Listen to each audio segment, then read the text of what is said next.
이강인 집단 구타당하는데 홍명보 뭐죠? 미공개화면 속 확대화면 정밀 분석하자. 이강인 집단 구타 장면 포착되는 역대급 상황 속에서 일본 심판 한국 우롱하며 퇴장 상황 묵인 초토화. 팔레스타인전의 주심이 지난 우루과이전에서 이강인의 골을 무효시킨 그 주심으로 밝혀졌다.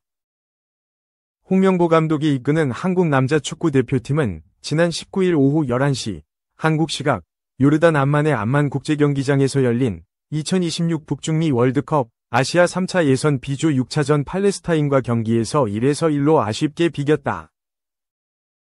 한국은 김민재의 수비 실책으로 선제골을 내줬으나 손흥민이 이를 만회하며 동점골을 넣는 데 성공했다.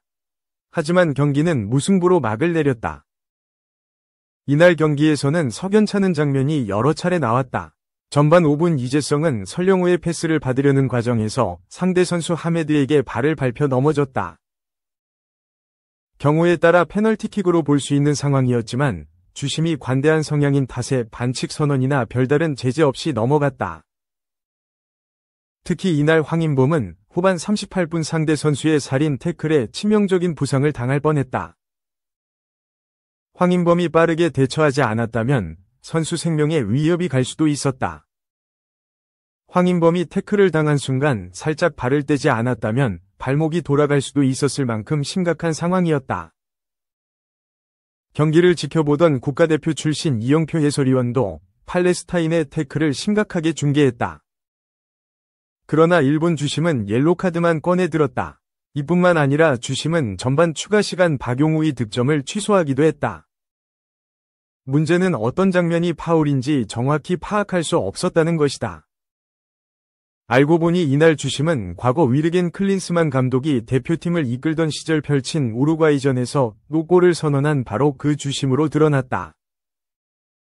지난달 2026 북중미 월드컵 아시아 3차 예선 3차전에서 황희찬을 나뒹굴게 한 요르단의 악질 태클을 방관한 심판이기도 하다.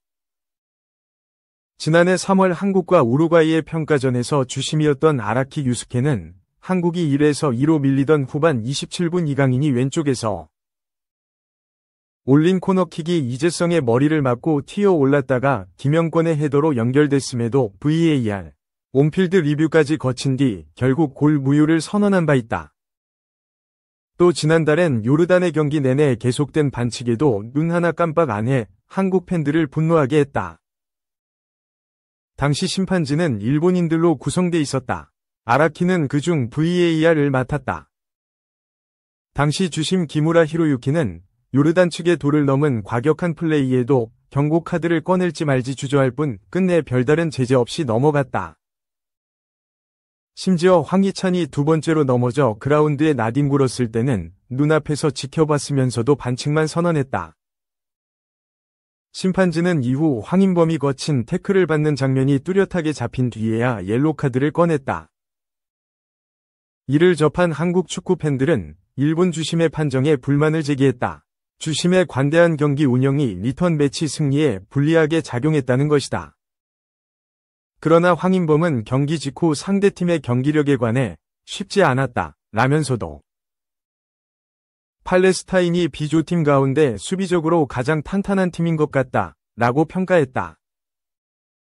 그는 선수 입장에서 쉽지만은 않았던 게 사실이라며 수비 집중력 등 수비 라인에서 나오는 실수를 개선해야 한다.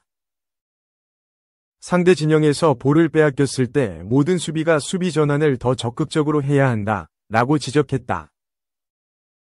그러면서 내년 3월 재개되는 두 경기를 시작으로 대표팀이 반드시 승점 10위를 따내 월드컵 3차 예선을 마칠 수 있도록 모든 선수가 잘 준비하도록 하겠다 라고 다짐했다. 2. 김민재 피파 세계 1위 오른쪽 화살표 분데스 1위 오른쪽 화살표 유럽 5대 리그 2위 싹쓸이 진짜 역대급 괴물로 돌아왔다. 국제축구연맹 피파 산하 국제스포츠연구소 CIES가 김민재를 세계 최고의 센터백으로 선정한 데 이어 분데스리가 최고의 수비수로도 인정받았다. 또 22일 한국 시간 유럽 5대 리그에서 패스 성공률과 시도 횟수 모두 상위권을 기록하며 현대 축구의 새로운 패러다임을 제시하고 있다. 최근 국제스포츠연구소 CIES 낸 자체 지표를 통해 김민재를 세계 최고의 센터백으로 평가했다. 김민재는 100점 만점에 91.1점을 기록하며 당당히 1위를 차지했다. 김민재가 현대 축구에서 요구되는 수비 능력뿐만 아니라 빌드업 능력, 공간 장악력, 그리고 전체적인 경기 기여도에서 독보적인 수준임을 의미했다. 2위는 맨체스터 시티의 후뱅 디아스 89.7점이었으며 리버풀의 버질 판 데이크와 레알 마드리드의 에데르 밀리탕 등이 상위권에 이름을 올렸다. 하지만 김민재만 90점 이상의 점수를 받으면서 현재 세계 축구계에서 주목받는 수비수라는 걸 증명했다. 축구 통계 매체 데이터 MB 역시 김민재의 이번 시즌 분데스리가 활약을 높이 평가했다. 김민재는 데이터 MB의 센터백 퍼포먼스 순위에서 92점을 기록하며 1위를 차지했다. 2위 요나탄 다, 레버쿠젠 86점과 상당한 격차를 보이는 수치였다. 김민재의 동료 다요 우파메카노는 85점을 기록하며 공동 3위에 올랐다. 김민재의 수비력은 기록으로도 증명된다. 이번 시즌 바이에른 뮌헨은 리그 10경기에서 단 7실점만을 기록하며 안정적인 수비를 선보였다.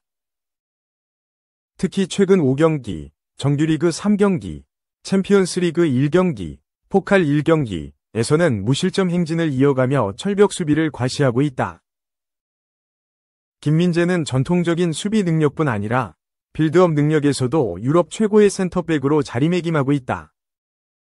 데이터 MB에 따르면 김민재는 이번 시즌 유럽 5대 리그에서 90분당 97.61회의 패스를 시도하며 2위를 차지했다.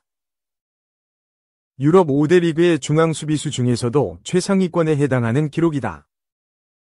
1위는 같은 바이에른 뮌헨 소속의 요주아 키미히 104.25회였으며 김민재의 단짝 우파메카노 94.03회가 3위에 올랐다.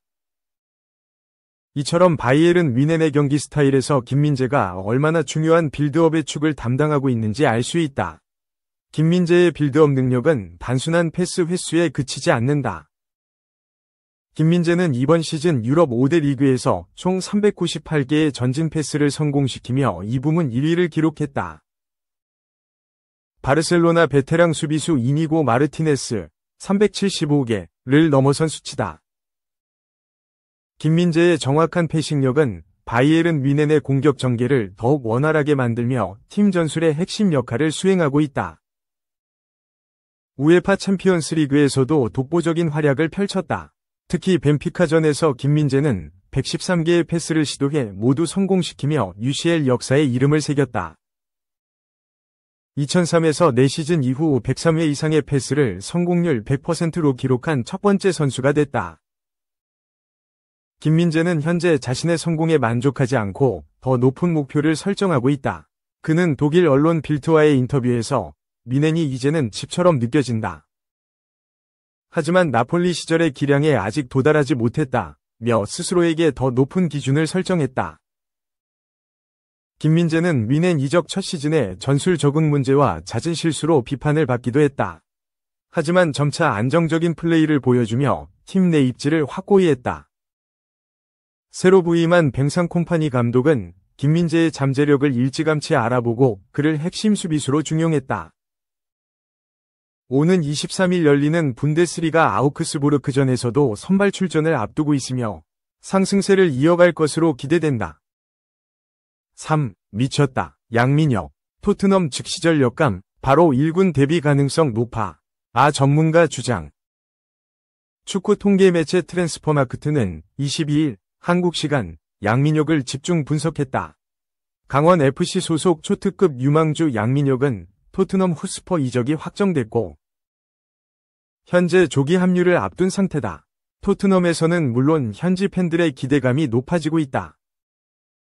매체는 양민혁은 누구? 토트넘 합류 예정인 한국의 재능이라며 양민혁을 조명했다. 라이브 축구 경기 온라인으로 시청. 매체는 토트넘은 이번 시즌 여러 선수들에게 엄청난 이적료를 지출하며 프리미어리그 4위권 복귀를 노렸다. 가장 적은 이적료로 영입한 선수는 양민혁이었다. 토트넘은 양민혁 영입을 확정지은 후 그가 K리그 1에 남는 것에 동의했다. 하지만 계획이 빠르게 바뀌었고 양민혁은 보다 빠르게 런던으로 올 것이다 라고 말했다. 양민혁은 이번 시즌 K리그 1 데뷔 후 자신의 엄청난 재능을 알렸다. 어린 나이에도 불구하고 성인 무대에서 뛰는 것이 전혀 어색하지 않았다. 리그 11골 6도움으로 탑급 활약을 펼쳤다. 토트넘 이적이 확정된 후 당초 1월 합류가 계획이었는데 토트넘이 조기 합류를 요청했다. 영국 풋볼 런던 소속 토트넘 전담 알라스데어 골드 기자는 14일 양민혁은 K리그를 마치고 기존 입단일 1월 1일보다 일찍 도착하여 새로운 나라에서 적응할 계획이다.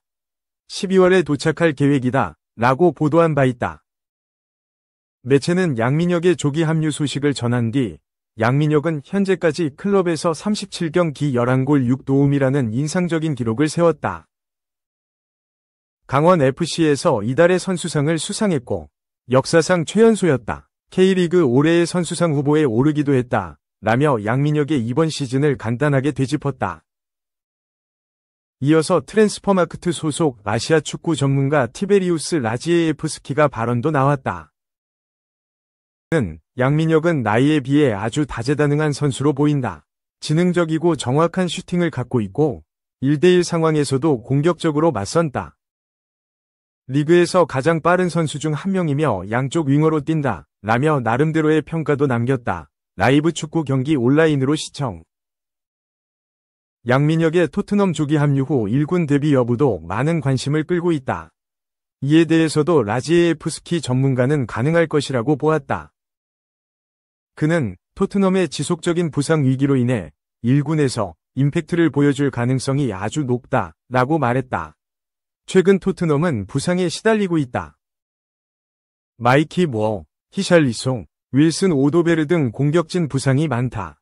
여기에 복귀 후 잘 뛰고는 있으나 여전히 몸 상태에 위문부호가 있는 손흥민도 있다. 이번 시즌 2번이 부상으로 벌써 6경기에 결장했다.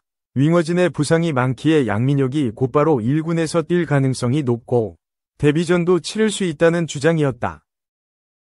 그러면서도 양민혁이 발전해야 한다고 짚었다. 라지에프스키 전문가는 그러나 양민혁이 18세의 나이에 세계 반대편에서 적응하는 건 어려움이 있다.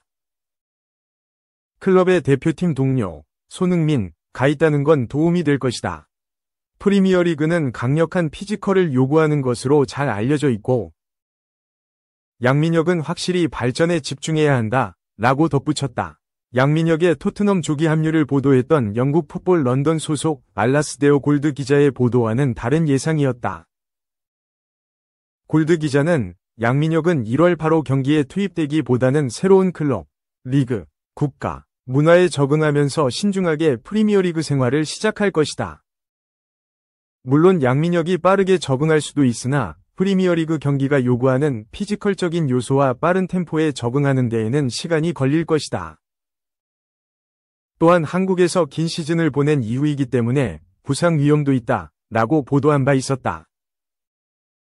양민혁이 아직 어리고 토트넘과 영국 적응이 필요하기 때문에 곧바로 1군에서 뛰지 못할 가능성이 높다.